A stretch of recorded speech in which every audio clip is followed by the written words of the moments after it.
Umongameli Cyril Ramaphosa uthi ucimicimi wombane ufak'uxinzelelo kubemi beli kwaye kunefuthe elibi nakuqoqosho lwelilizwe.OkaRamaphosa uthi uzifumene iingxelo ezintsha ngemeko yamaziko ka-Eskom nekhokelele ekubeni inkqubo yocimicimi wombane ingene kuSTAGE 6 izolo. Umongameli uthe uthethathethana nomphathiswa wamaqumrhu karhulumente umnumzana Pravin Gordhan kwanabaphathi be-Eskom kwinzame zokuzama ukusombulula lo mba. Ukanti ingqonyele yakwa-Eskom umnumzana Jan Oberholzer uthi abemi beli bangathoba amaxhala nanjengoko esithi akukhangeleki ngathi le nkampani iphehl'umbane ingangena kuSTAGE 8 wocimicimi wombane.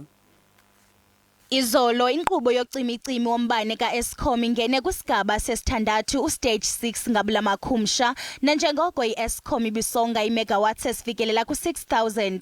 Lo cimicimi wombane unefuthe elibi kwezoshishino nakubemi beli ngokubanzi. Oluphazamiseko lombane ludala inkxalabo kubemi beli bambi benoloyiko lokuba ngahle le nkqubo yocimicimi wombane ingene kuSTAGE 6, nto leyo inokuthetha ukuba umbane ungacima isithuba sesiqingatha sosuku.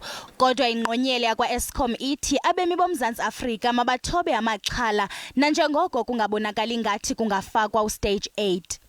Currently we are on Stage 4 and the outlook for today up until 11 o'clock tonight will be Stage 4. I don't believe that we need to be in panic, and the reason being we have to reduce the demand of the country when it's required, because we need to protect the integrity of our electrical network at all times, to avoid any problems, any difficulty on the system. So when we implement a stage like Stage 4 as we speak now, that means we need to reduce the demand of the country at the specific stage by 4,000 megawatts to make sure that we don't compromise the integrity of the electrical network. Your question, do we need to be concerned that we'll go to Stage 8?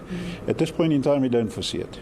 I-Eskom ithi izikhukhula ezintlithe amanye yamaziko wayo kunye nemigodi yamalahle zezinye zezizathu ezibangele ukuba kufakwe uSTAGE 6 izolo kwilinge lokonga amandla. Yesterday morning, Cyril mine was flooded completely, so we didn't get any coal out of Cyril. So we had then, of the 6 units at Cyril, we had to shut down 2 of those and reduce the other units, because of the limited coal availability. So then we had floods in Camden, we had floods in the Tuka power station, we had floods also at Kendall power station.